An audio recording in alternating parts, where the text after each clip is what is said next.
आशा है वो एक अलग इसका विधान है। शास्त्रों ने कहा है कि कर्म करते समय व्यक्ति को बहुत ही सावधानी से कर्म करने चाहिए। गहना कर्मणो गति, कर्म की जो गति है वो बड़ी गहन है। नौ एकादश स्कंद में इसका बड़ा बढ़िया वर्णन है।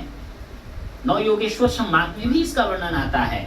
तो कर्म की जो गति है वो बड़ी गहन है। आप सोचते हैं कि हम आजकल ज्यादा ये ट्रेंड में आ गया है लोगों के कि अरे पाप कर रहे हैं और हम इधर पुण्य कर लेंगे तो पाप कट जाएगा। नहीं, पाप का भी फल आपको भोगना पड़ेगा, ये निश्चित मानिए।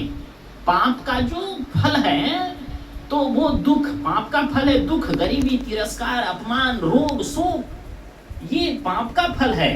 और पुण्य के जो फल हैं वो है आपको ऐश्वर्य, संपत्ति, स्वास्थ्य, निरोग्यता, यश, कीर्ति, धन, संपदा, ये पुण्य के फल हैं।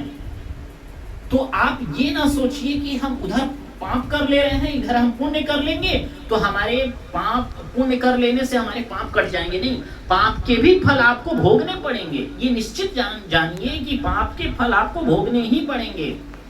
नरकों का तो वर्णन छोड़िए, जो भागवत में है, कुंभीपाक इत्यादि रौरव नरकों का वर्णन वो तो है ही है, लेकिन जो पाप का जो फल है वो दुख है, ये जान लीजिए। प्रारब्ध, संचित, क्रियमाण, 3 कर्म होते हैं। तो जो पहले का जो हमारा पुराना स्टॉक है उसी से हमारे इस मनुष्य शरीर की रचना हुई और उस शरीर से हमारे जो है कि हम पाप, पुण्य, कर्म इत्यादि जो कर रहे हैं वो ये कर्म का जो है कि फल हम भोग रहे हैं। जो अभी हम कर रहे हैं क्रियमाण, ये आगे जाकर के संचित होगा, फिर वही संचित प्रारब्ध बन करके किसी अन्य योनि में आएगा। तो ये चक्रीकरण चलता रहता है, क्रियमाण, संचित, प्रारब्ध, प्रारब्ध, संचित, क्रियमाण। तो पूर्व में जो हमने किया था, जैसे पुराना फसल जो है कि रखा हुआ था, हमने उसको हम खा रहे हैं, लेकिन अभी हमने जो बोया है और एक फसल अभी तैयार हो रहा है, फर्क है। तो वही जो पूर्व प्रारब्ध है वो है। और फिर इसी जन्म में हम ऐसा कोई कर्म ना करें कि हमारा जो है कि जो आगे का जो जन्म है वो दुखमय हो। ये शास्त्र की व्यवस्था है, शास्त्र की मर्यादा है, इसीलिए कर्म की गति को बड़ी गहन बताई गई है।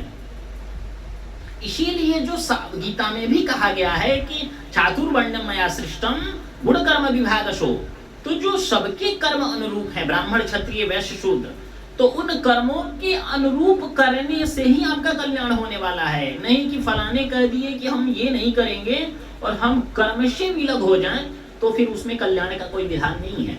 ये आप जान करके रखिए कि कोई कल्याण का विधान नहीं है। कहने के लिए आजकल हजारों लोग हजार तरह की बातें करते हैं, लेकिन तस्मात् शास्त्रम प्रमाणन्ते, जो शास्त्र प्रमाण करे वही बातें मान्य है। तस्मात् शास्त्रम प्रमाणन्ते कार्याकार्य व्यवस्थितो, कार्य की व्यवस्था के लिए जो शास्त्र ने प्रमाण किया है वही चीजें मान्य है, उससे विलग कुछ भी मान्य नहीं है। ये ध्यान रखिए।